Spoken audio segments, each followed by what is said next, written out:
The Season 2 Reloaded update from Modern Warfare 2 is actually pretty interesting.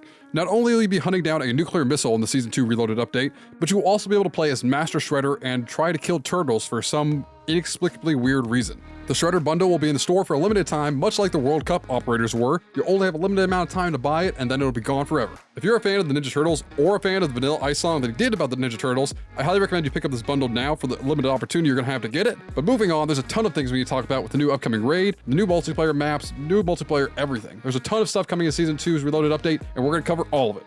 Starting off with the brand new multiplayer map we're getting, MW2. It's a brand new map that's going to be entering the rotation, and it's a little bit different from the other maps we've seen. It's not the typical 3-lane Call of Duty style. It's more built like a bullseye, with different areas around the outside of the map you can run to, and a big centralized area where most of the combat and fighting will take place. The new map, MW2, will enter the multiplayer rotation immediately, so you'll start seeing it in games as soon as the Season 2 Reloaded update releases. The map itself is pretty interesting from what Call of Duty has told us so far. First off, the new map is going to be a scenic winter getaway. It'll be unlike anything we've seen from Call of Duty in a while. On top of that, it's going to be an exclusive mountain resort where the combat is taking place. While the narrative of what's going on with this map specifically has not been revealed yet, but we'll be getting a lot more information on the map as soon as the Season 2 patch notes release, and I'll cover all that information with you as soon as it comes out, so make sure you're subscribed for that. And then there's going to be a brand new game mode coming to multiplayer. Actually, 3 brand new game modes coming to multiplayer. First is Drop Zone. Drop Zone is kind of like Hardpoint. While you control the hardpoint, every 15 seconds, a kill streak will drop down for your team. So if you hold it for the full 60 seconds, you'll get 4 kill streaks. These kill streaks can range from Juggernaut suits to VTOLs to UAVs. It can be anything. But this game mode is a little bit more centralized on defending the hardpoint than attacking. If you're defending the hardpoint, you want to keep enemies off of it, because the enemies can pick up your kill streaks if you get pushed off the hardpoint. So I highly recommend you hold on to those until you have to move off to the next point. Although one very important tip that I can give you for this game mode is you need to have a couple teammates to move to the next drop zone early. If they can get there and hold it, they'll be able to get more kill streaks, which will create a big old long chain where you basically keep the enemy off the drop zones, and you can keep getting kill streaks, which will give you a massive win margin. However, this next game mode is a pretty interesting one from the fact that you have to be really, really good with tacticals and lethals. Or if you're not, this will be a perfect game mode to learn how to be good with both of these. It's all or nothing. You're going to be equipped with only throwing knives and an empty pistol. When you kill an enemy with a throwing knife, you'll get a point. However, you'll get more points for the more enemies you kill. This game mode will be great for teaching people who don't know how to use lethals and tacticals how to plan where the enemy's going to go and how to preemptively throw things around corners, especially if you know what enemy is more likely to be there. It's a pretty fun game mode. I'm going to have fun with it myself. However, this next game mode is possibly one of my favorite party games from any Call of Duty. One in the chamber. You have a pistol, 1 bullet, and a dream. However, there's a couple things about this game mode that you need to know. First off, you only have 1 bullet. If you miss, you're kind of SOL. You have to run up and melee the enemy before you can get another bullet.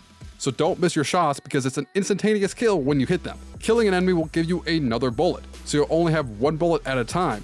If you get a collateral, you'll get 2 bullets, so just something to keep an eye on in case you're in the game mode.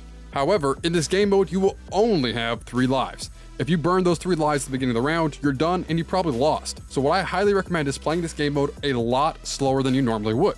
Plan where the enemy is going to be. If you know the enemy is going to likely rush down this hallway, because that's what a lot of people would do, plan somewhere where you can see that hallway and pick off people when they run by.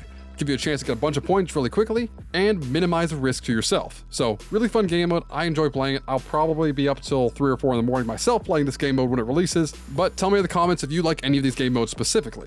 For Modern Warfare 2 and Warzone 2, we're getting a brand new weapon, a brand new marksman rifle that's going to be a 2-shot kill in multiplayer and a 1-shot kill if it's a headshot. It's going to be a brand new marksman rifle called the Tempest Torrent. It's based off the real-life SR-15. It's an absolute monster of a weapon regardless if it's real life or in a game. This weapon is chambered in 7.62 by 51mm, which means it's basically sniper ammunition in an assault rifle. On top of that, it'll be part of the M4 family, so anything you've already unlocked for the M4 family will be able to be used on this new gun when you get it. There's going to be some requirements to unlock this gun when it comes out, which I'll cover in my next video talking about all the patch notes coming out when the game releases, but this gun itself, from what we've seen in early gameplay, is guaranteed to be a 2-shot kill anywhere on the body. With all this being said, however, there's one very important detail about the gun that you need to know. The gun is full auto, and it's going to have massive recoil and a high fire rate. So you need to plan how to minimize the recoil and get your shots lined up on target. This gun is going to be very overpowered in multiplayer, but it's also going to be very overpowered in Warzone. Call of Duty hasn't given us specific numbers yet, and we haven't really been able to test it yet, but Call of Duty has kind of told us that they're a little bit worried about how strong this rifle will be in Warzone.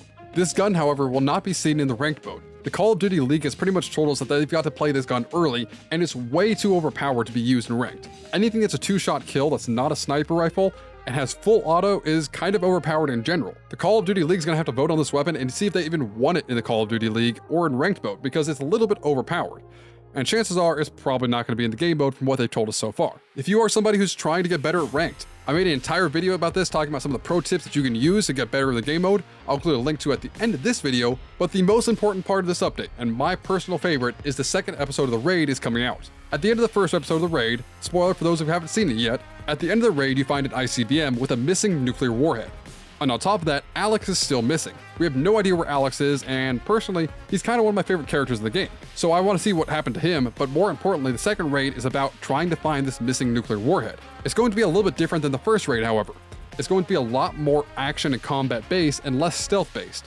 Call of Duty has also recommended that for this game mode, you bring an assault kit and a medic kit, and don't even bother trying to use a recon kit because it won't be very much help in this game mode. So with that being said, plan for that accordingly, and this new raid is going to give us a lot more information about the villain and what's going on with Modern Warfare 2's narrative and the narrative of Modern Warfare 3 releasing this year in 2023. I'm kind of personally hoping that the raids as a whole introduce Makarov a lot more as a villain, especially with him being the main villain for Modern Warfare 3 and Modern Warfare 4. I'll have another video coming out here in a couple days talking about all the patch notes as soon as that releases, and if you want to know about all the information about the next 3 years of leaked Call of Duty titles, I'll include a link to a video I made right here.